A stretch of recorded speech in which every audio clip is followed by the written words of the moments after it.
So, dito po mag-umpisa yung adventure namin. Ihi ng ihi. Yan po sa Iban, naglalaro ng kutsilyo. Uy, ihi ng ihi. Hindi na ako ihi. So, ito po yung way papasok. Medyo madilim po, kaya Kinakabit ko pa naman. wala naman kayo makikita. Kahit tutukan natin siya ng ilaw, medyo madilim talaga. Kasi daan lang yung nakikita. Pag tinutukan natin ng ilaw. Yan. Actually, may ilaw na po yun. Hindi lang siya kita sa camera. Sobrang kadiliman niya talaga. Ito na yung adventure na first time namin gagawin dito sa bundok ng Santa Clara. Pag kayo may nakitang Ihilang ako ha.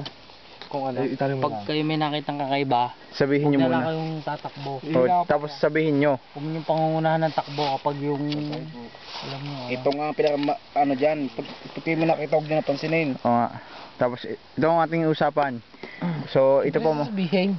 mga kaibigan, documentary po namin to. Ang sabihin nyo malayong, huwag nyo Usapan pabigla. namin. Nga. Tapos magkulbit na lang kayo pagka alam nyo may nakita na kayo. At tayo bigla kayong kumanta. Tapos, tapos tayo babalik na.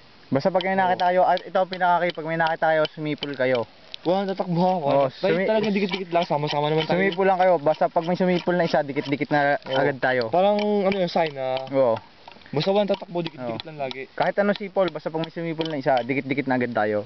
Hindi, basta sinabihin yung, hindi, ang sabihin nyo lang to, tapabalik. Yun lang sabihin nyo. Okay, yun. Pwede na rin yun. Pag kayo may napasin sabihin nyo to, tapabalik.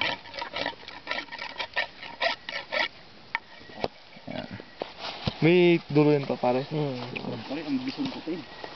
So makikita nyo po, pupokus ko yung mamaya yung sugat ng paa ko kasi natisod ako. Niyawak ako ngayon, bigat ako sa. So puputulin po namin muna yung video kasi baka maiwan ako sa paglalakad, mahirap, masyado madilim.